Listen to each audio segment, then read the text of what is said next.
Then people started coming in with these cards saying, I received this in the mail. Can I use this to vote?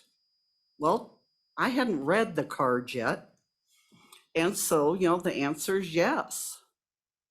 So throughout the election, we found more and more. We were informed that churches were handing them out. They were being handed out at the church at different events. And it was saying that it looked like it came from the Republican Party, is what it looked like. So then I had people coming in wanting to see the PAC papers and to see their expenditures and their contributions. So I had none. So we called the Secretary of State's office. They had none. So now we have all this advertisement that we don't know who belongs to the advertisement because they didn't file anything in Campbell County.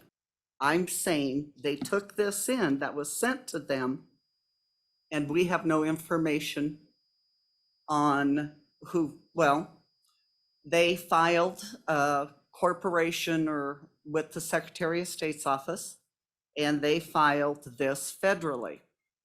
So when I sent this to the Secretary of State's office and to the Federal Commission, the Secretary of State's office has said that it was legal. It was legal. It was legal. I count 45 candidates on this piece of paper that got handed out, 45, and one federal candidate.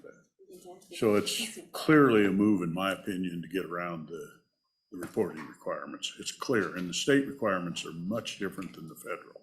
They supported state and county candidates, and nothing was filed at either level. Mr. Chairman, Paul?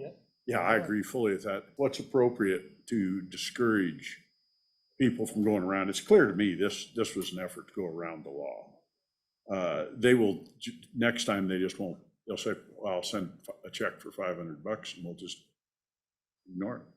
What would be a good detriment to get them to actually file? Okay, so there's now been a lot of discussion about super PACs, about hundreds of thousands of dollars, and about a lot of mean rhetoric in the campaign. But what's in front of you, and I saw 3 different versions of it in the attachment. I urge everyone watching at home to download it. It's available on the legislator's website, is a voter guide that complies with Wyoming law, paid for by Coal Country Conservatives Political Action Committee.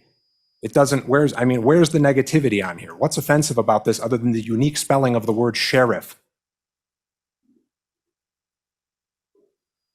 I would hope even like the Wyoming Promise people would get up here and say, this is the kind of grassroots stuff that you should be encouraging. This makes, this is like food for me. All right, this is why I became a First Amendment lawyer. This complaint, again, I'm not questioning County Clerk Saunders. I understand the concerns here. And yet, the complaint illustrates that this wasn't just a mailer. This was handed out in Campbell County. There's citizens engaging on this. The filings included in this complaint show they could have used a registered agent when they registered with Wyoming. But we have real people. We have news reports that identify these as residents of Campbell County who are engaging in the political process.